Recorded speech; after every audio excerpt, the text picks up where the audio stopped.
I live in the United States of America and specifically in Chicago, Illinois. And the law or act in this case that I believe is very influential to my area and my country is the Every Student Succeeds Act, also known as the ESSA. It was signed by Obama in 2015, and it was succeeded by the No Child Left Behind Act that was signed in 2002. That act is actually probably more popular and spoken about or referred to. And it was very much an issue in Chicago when it first was signed. So many students were being pushed along despite their poor test scores, despite their poor grades, or their social interactions with other students of their age. And it showed that there was basically a lack of academic progression and development overall. So as I read up on the ESSA, or the Every Student Succeeds Act, I saw that there were some major changes that were put into place in order to improve that. One thing that the ESSA Act is known for is that it gives equal educational opportunity to all students. As you may or may not know, in Illinois specifically, there are a lot of segregated areas where there are social disparities, racial disparities, economic and socioeconomic disparities throughout our city. And they are very obvious if you have taught in multiple areas of the city and even those outside or nearby suburbs. And you can tell that the educational opportunity was not the same. With this act being put in place, I am seeing that there is a goal and objective to prepare students to be more successful in their college choices or their career paths that they decide to go into post-secondary education.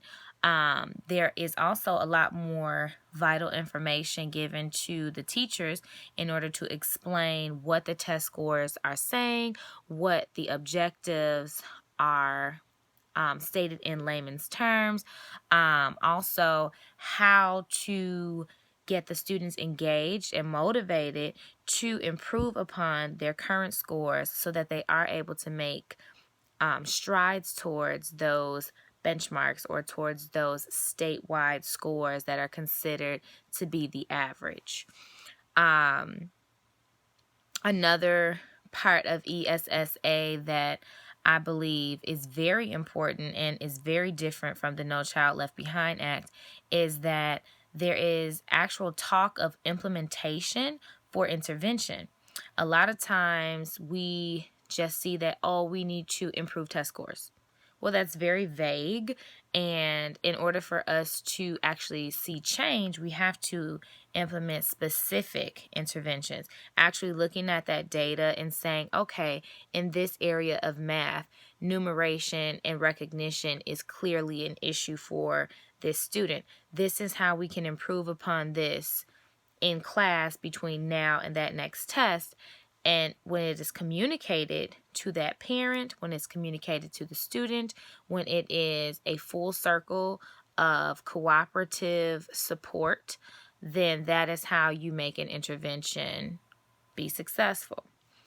The last thing, which actually applies to me this year because I teach pre-kindergarten, is that there is access to high quality preschool. Preschool is not just daycare. We actually have a very curriculum-based program that prepares them for primary learning. And I believe that the ESSA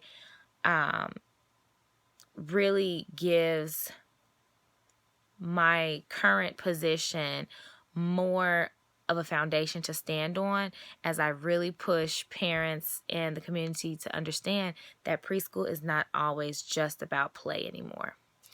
Some of the strengths and weaknesses that have to do with ESSA are that, yes, that this act is put in place to bridge the gaps of academic opportunity. And I think that there was a huge stride and goal specifically to do that.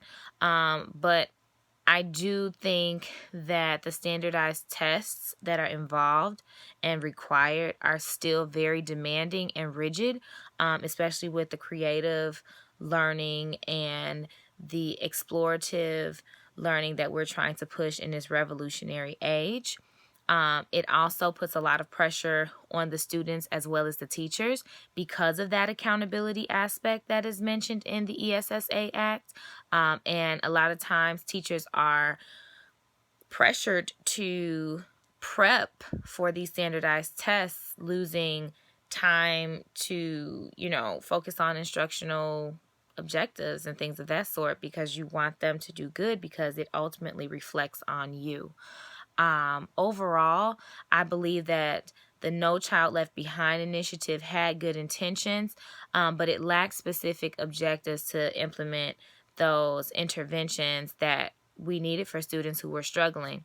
The ESSA is actually focusing on how to create a community to improve those social and academic abilities of our students, no matter where they live, no matter what socioeconomic background they come from, no matter what language they speak, and no matter what opportunity they have for funds, financial opportunity they have with their family to attend private schools or magnet schools that may be a little more selective.